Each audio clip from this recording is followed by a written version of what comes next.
Yes, hello once again. I welcome you to my channel, Benjamin Sky Codes. I am happy to be with you once again, or that you are still choosing to check me out once in a while or often, depending on whether you are following this as a course, and if you are doing it the same, following it as a course. I hope you are finding everything okay and maybe wonderful to to view. So today we are going to be talking about constraints, and we are saying that SQL constraints are used to specify rules for the data in a table, meaning they set the rules by which the data is supposed to follow, or if the data is to be entered, it must follow those rules. And we are saying that this ensures accuracy and reliability, knowing that the data we have put in these tables is what we really need to put in. And that calls for, if you have finished, if you go ahead and finish the course of databases or MySQL in particular, you will realize that you need to sit down with yourself or with a team of people for the database you are going to do, or for the project you are going to do. We shall look at some projects at the end when we have covered everything. You will realize you need a pen and paper, or a pencil and paper, to plan how the database is going to be, how the tables are going to be structured, what is going to relate with what, foreign keys, primary keys, and how the data is going to be inserted, what constraints you will apply depending on the columns you will have come up with, such that once you start working with databases or entering data, you do not have issues of dropping tables or dropping the whole database or deleting a column from here.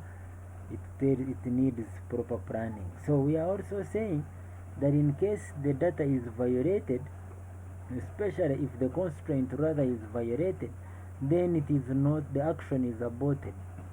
It does not go on. We shall try them here, create errors, and then solve them. That is one of the best ways to learn.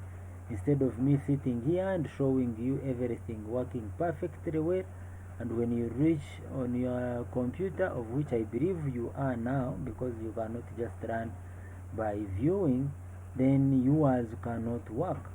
So we shall look at those errors, how to solve them. Others will be intentional, others will be due to human nature, that you can still make errors. So these constraints can be applied on column or table level. We shall see how and the difference, and this will be probably a 3-part series. This time, in this, we are going to talk about NOT NULL, unique, and primary key.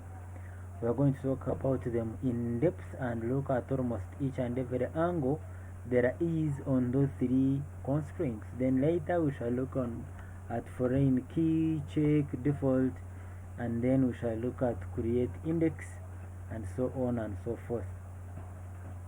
So we begin with the NOT NULL, and we are saying it ensures that the column cannot have a null value, or the column cannot be left empty. If it is declared as not null, that column can never be empty. 2, then unique, it ensures that all values in a column are different. This is good and very important, but also we shall see that there are some cases when you want some duplication, when some duplication must be allowed even on unique, and if that is going to happen, then we shall see how we can do it well. The same applies to primary key, where we say it is a combination of not null and unique. And by the way, usually the SQL server understands when you set primary key, it makes sure that that column that you have set primary key is both not null and unique. But like I said, on unique we can find a way of creating a duplicate in a primary key depending on why you want to create it and how you can use it. So let us get into what we are supposed to do, and we can start now and see. So here is my SQL. We are going to create a database called Constraints. When I click on this, the database will be created. I click on schemas. If it is not clicked, then I refresh here such that the database can appear here. I double click on it to be able to instruct this text editor or the workbench, as it is commonly known, that I want to use that particular database. After that, we are going to begin with NOT NULL as a constraint, and by that it means that we create a table and put in that constraint of NOT NULL. So create table goods. This is goods ID, and then which is an integer. It is an integer, and at this point we can say NOT NULL. Then we can say first name, and we call this vulture. Then this is 40. We have last name. It is also a val character or variable character, and that is also 40. We need a comma here. Then we can remember we are using a constraint of NOT NULL, so we can put NOT NULL on this, not NULL, such that all those must be filled in. Then we can have expiry, since we are dealing with goods and it is a date. Data type is a date, and we can close our table here and now execute it. So once it is created, like we see success here, we can choose to say select or from goods. Of course, we expect that this is an empty table, and when we do that, we shall have the result as an empty table. So we can begin inserting values. We can say insert into the table name goods. We can for now insert all of them at the start, whereby we say values. Like I said, insert is the full topic that we shall discuss when we come to data manipulation languages. Right now we are dealing with the data definition languages, DDL. We can say maybe 1 comma, you can say Josh, and we need to put them in quotation marks because this is the string characters. Then we can just say Josh 2. We are talking about first name and last name, maybe of suppliers or of a product. It doesn't matter much now. What matters is the discussion we shall have. So this could say be expiring in 2022 05-10, which will be the date.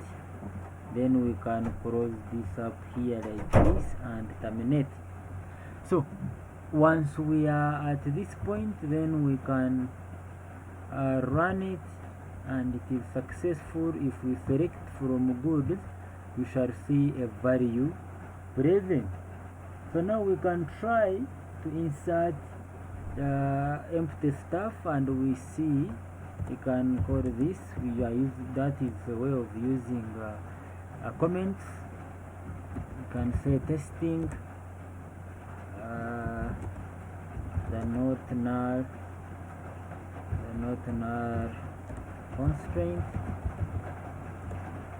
These comments are good because you can use them at a later date, which is important. We can also say that we can copy this and when you want to, for example, we can say values. Here we can say we want to select what,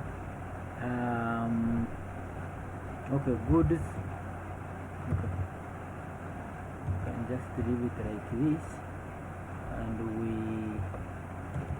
create this one as that. Let us pretend that this one is like that. You can maybe avoid a duplicate by just saying 2 here, and then we try to run this and we see. So incorrect date value, they are already picking that here, but we could force it by saying that do not mind about the date for now. Let us define the columns that we want. We want goods-id, we want first name, you need to be careful with these column names, they need to match, otherwise it might throw up some errors. So when we do this, then we need to remove this because we have defined only 3 columns instead of 4. So now we can try to insert again, and we look at the errors. You can see because we created this, that is what we have. We can select here, and we shall have this is empty but not null. You see, that is the difference. It is empty but not null. There is a difference because we created an empty space here, and that makes it something that is necessary. If we completely forget about it, then this will complain that, for example, if we made 3 here, it would complain. Let's assume we even don't have this. Let's assume we just want these 2. That is what we want to run. So we created empty. We keep doing this to filter out options that you might have in your head or that you would have later, and you see how we are able to do it. So we can create 3 since we already have a 2. You can just want goods and last name, then we run this command and still throws an error that says first name doesn't have a default value. We shall also look at the keyword default and what it means. It is very helpful. But what this means is that this is empty. It is telling us that the first name needs to have something. If it does not have something, then you should have defined the default value to be put in the place of a real value. We shall talk about the default later. But now you have seen that since we have declared not null, then we could put this value. Okay. We could not enter this value because this is strictly saying not null. Now, but we could also go ahead and say now first name. Now that we have seen that, we can say first name, and we create this. So this can just be a comma. Maybe this is the Jose, like that. Whatever product that would be, then we have it like that. So when we enter this or insert it into that, will go ahead and get inserted. Why is it inserted even when we have 4 columns and yet this one is a 3? 1, because we have defined the columns we want to insert. 2, this is not throwing up an error because the expiry date is not having the not null constraint. So it means it can accept null values.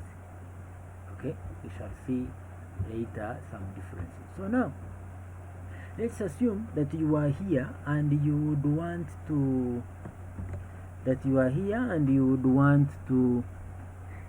maybe update the null to have now expiry dates. Maybe the product did not have an expiry date, but now you want to give that, say, line 2 or line 3 an expiry date.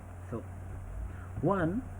the most important thing, or the first thing to do, is to first update the table goods to make sure that expiry also is not having a null. Okay, because assuming you wanted to change from null to not null, because surely you need to know the expiry date of a product, then you need to first update and change its status from null to not null. Then you can alter the table to do that. So to update that column, you would run this. You would say update. You would say update with the table is goods, and then you say set. You can say set expiry to be equal to, let's say 2022 or 20. Okay, yes, 2022. It is also okay. 2022 dash maybe 06-10. That is the date you put in. Set update good, set expiry where expiry is null. Now you will read some material, let's say books, tutorials online and other material, and you find that this is a correct way of updating the table. But if you are a little bit experienced, you will realize that this will create havoc, because much as right now it cannot run. For example, it is not running because they are saying, are you sure this update is the one you want to do? Because by default it is meant to safeguard the database from duplications, two from errors coming as a result of update and deletions. So one of the solutions is that you can go to preferences, edit preferences, and then you click on SQL Editor here, and you untick this, and then press OK. After pressing OK, you restart the server or the database connection. But in some cases it doesn't work. But if you want, you can get the whole of this, take it to a terminal here. Once you paste it on the terminal and close like that, you come and make sure there are spaces between this, such that we don't have errors here. Spaces needed here, such that it does not cause errors. It will go ahead telling us no database selected, which is okay. We can say show. I thought we had finished that. Show databases. Then we can say use constraints. That's the database we are dealing with, constraints. So now that the database is selected, we can come up here and paste it here, and then we edit it properly. Make sure it doesn't cause any errors. When we hit enter, quickly they are telling you rows matched and rows changed. That should scare you immediately to know that you have already made havoc. Which havoc have you created? Let us see. You can say show tables, assuming you did not know the tables, much as this would be the name of the table. Fortunately, we have only one table, so we can say select all from goods. Select all from goods, and now you can see that we have two expiry dates belonging to two different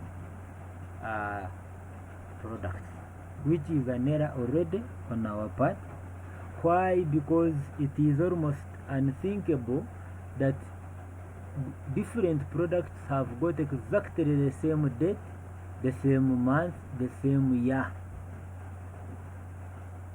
So in order not to have issues, even if they have, which is okay, there might be that kind of way that probably the different products are expiring on the same date, in the same month, and in the same year, this would be wrong updating, because assuming there were more than 3 that were null, okay, because we simply said where expiry is null, so it was pressing this or pasting this or inserting this anywhere where expiry is null, meaning even if you had 20 different products, if you ran this update, it was going to update all of them with the same expiry date, and then you would have issues of changing one by one by simply updating through the same process and changing this where clause. So let us look at how we can go about it. Here we've realized that it cannot run, so if we want it to go ahead and run, we can first and foremost say set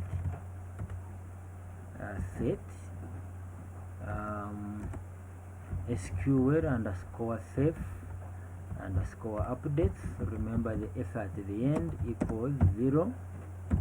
So when we do this and run it, we shall have removed the constraint of updating. But if you do not change this also, you will create the same error. So how can we go about this? One, we can say that we could say that where let us bring in another product first, because the other ones are already taken. So we can put this product here, and we just maybe change this to 4, and then we can put another product here, we change this to 5. So we can, this has already run, we can now insert these values, we can select from boods to see whether our values are there. 4 and 5 are there. Now we can come back here, we have already finished this, so we can see where expiry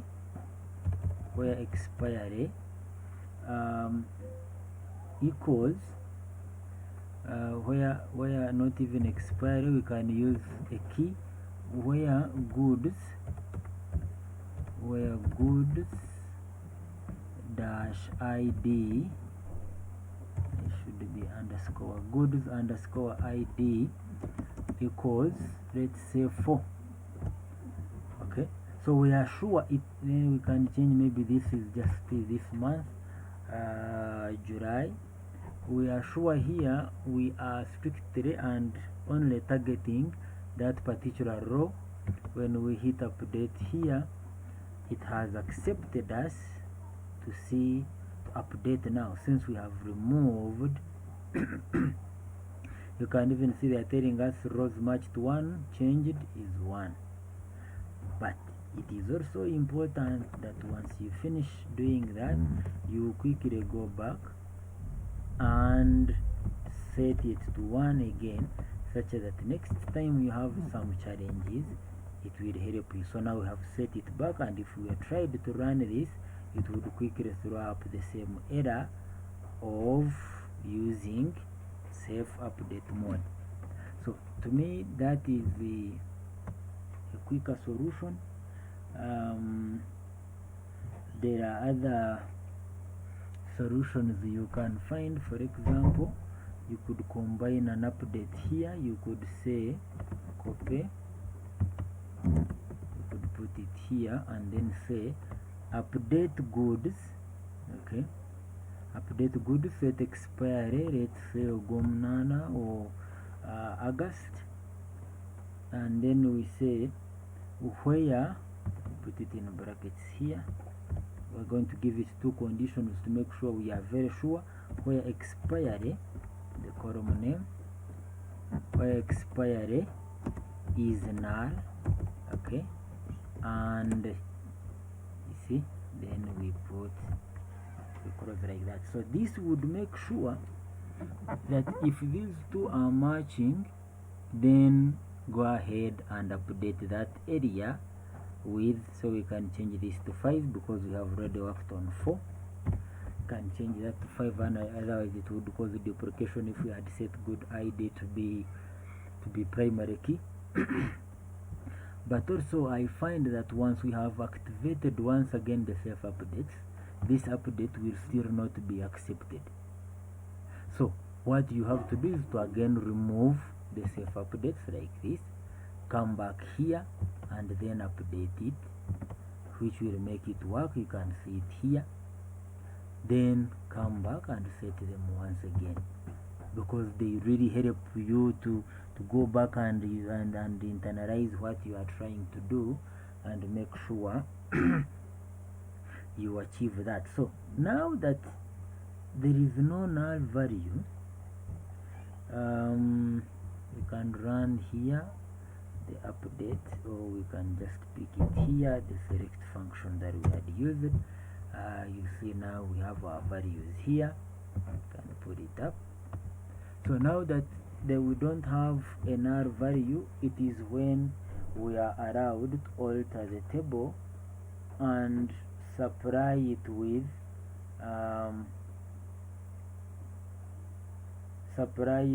the not null function.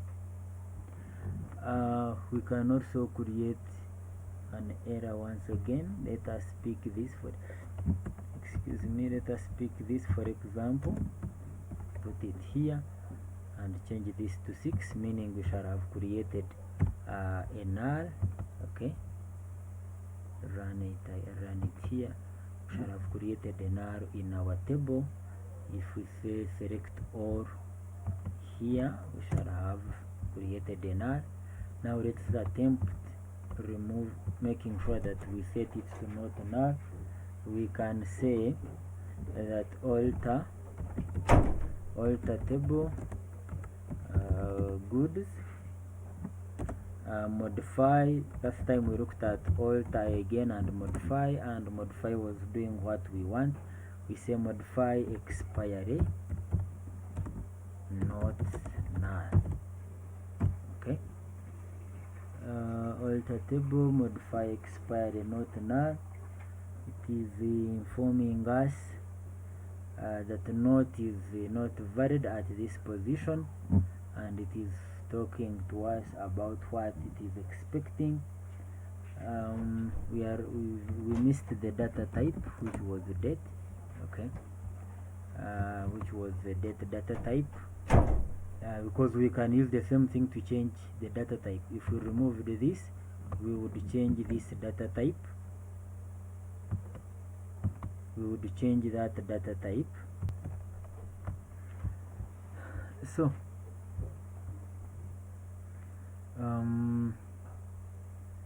when we come here and try to run this like this, trying to run, and it is saying invalid use of null value. Why? Because we have a value here that is null. So that tells you that before you change from null to not null, you need to make sure that there is no null value. You first update the table like we did up here. How do you do that? One, you set SQL. I am repeating this such that it can stick slightly to your mind. Updates, set them to 0 like that. It accepts it.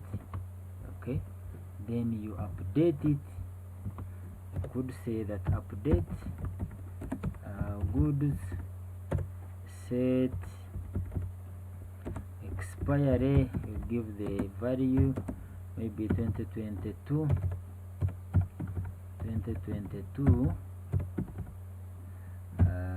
09 10, sorry, where we can use we can just use an ID, for example, because the ID is 6, or we could pick both of them and use this. We can copy here in the interest of time, paste here, change the ID to 5 rather to 6, because 5 is already used, and then we update this function. We are having some issues. I'm trying to find out where the error is. We removed the set updates. We said update good, set expiry. Okay, this needs to be a string. I'm happy to have those errors because I'm sure you will also have them, and will fail to see how to edit them. Now you can see it is okay. So when we run this once again for selecting from the table, it is occupied, so we no longer have a null value.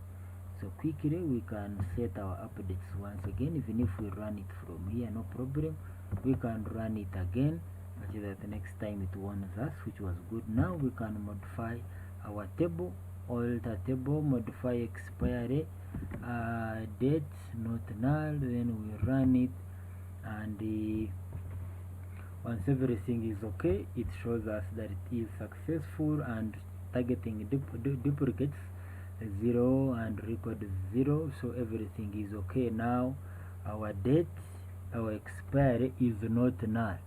So in case we wanted right now to do the same thing here, we can test it here, copy, and let us try to pretend that we did not know that it exists. Just like this, we can just change this to 7. So we set it to null. We can run here, okay, and it tells us that does not have a default value. So meaning our function of not null is now set and working. So if we want to remove that error, we have got to create a value here for that function, for that constraint to work.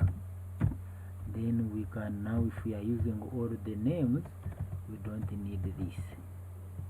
If we are occupying all columns, we don't need that. So when we run this, then we are successful, and we can be able to see the updates here. We can use this for updates, for selecting. Now we have all of them, 7 occupants present. So that is how you can play around with the not null. And if you wanted, you can set it back to null by using the same method, alter table, goods, modify expiry date, date being the data type, and then you say null, and that will also be set. So now that that is complete, we can look at another function called we can look at another constraint here that we call unique.